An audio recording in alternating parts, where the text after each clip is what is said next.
Salam əziz izləyicilərimiz, bugün sizlərlə bərabər işıq qımatlarından 141-ci sualın izahına baxırıq. Verilən katodda qopan fotoelektronların maksimal kinetik enerjisinin üzərinə düşən şüalanmanın tezliyindən asılılıq qrafiki verilib. Hansı ifadələr doğrudur?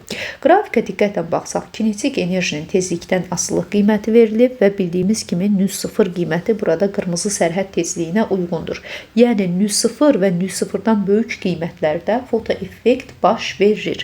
Onda biz yaza bilərik ki, nü böyük bərabərdir. nü0 olduğu hallarda fotoeffekt yaranır.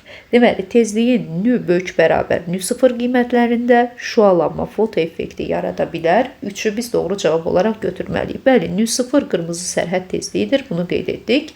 İndi Y0 və bucağın tangensini təyin edək. Əvvəlcə gəlin biz buradan fotoeffekti üçün Einstein tənliyini yazaq. Belə ki, Y foton bərabərdir Y kinetik plus A çıxış şəklində bunu yaza bilərik.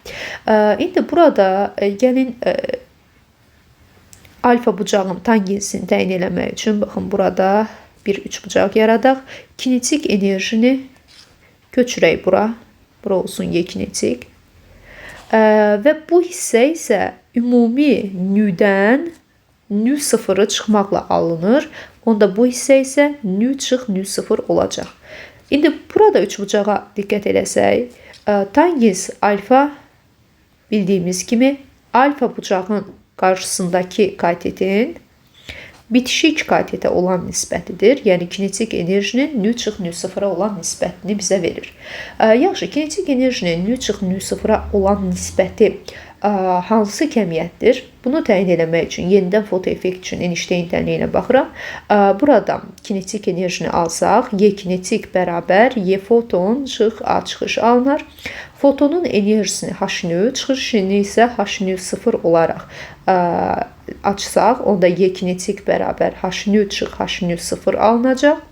Və buradan H-ı ortaq vuruq olaraq mötərizə xaricinə çıxartsaq, nü çıx nü0 ifadəsini almış olarıq. Deməli, kinetik enerji bərabərdir. H vurulsun, nü çıx nü0 yazmaq olar.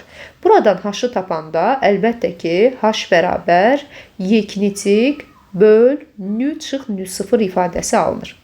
Deməli, Y kinetik böl nü çıx nü0 ifadəsi H Planck sabitinin ifadəsidir və burada alfa bucağın tangensi H Planck sabitinin ifadəsinə uyğundur. Deməli, Planck sabitinin ədədi qiymətcə tangens alfaya bərabər olduğunu qeyd etdik.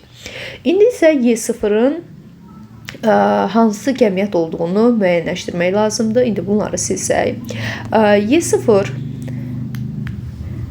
baxın, bu nöqtədədir. Və yenə də fotoeffekt üçün Einstein tənliyini yazırıq. Y kinetik bərabərdir, Y foton bərabərdir, Y kinetik plus A çıxış. Diqqət eləsək, Y0 nöqtəsində kinetik enerjinin bir qiyməti var, amma nü-nün qiyməti, nü qiyməti sıfıra uyğundur. Nü fotonun enerjisi ilə bağlı olduğuna görə fotonun enerjisini burada sıfır götürürük. Onda Y kinetik bərabər olur mənfi A çıxışa. Deməli, kinetik enerjinin üzərində olan, baxın, bu nöqtə çıxış işinin qiymətidir. Onda Y0 A çıxışın qiymətinə uyğundur. Yəni, Y0 elektronların metaldan çıxış işinə bərabərdir. Bu cavabı da doğru cavab olaraq götürmək olar.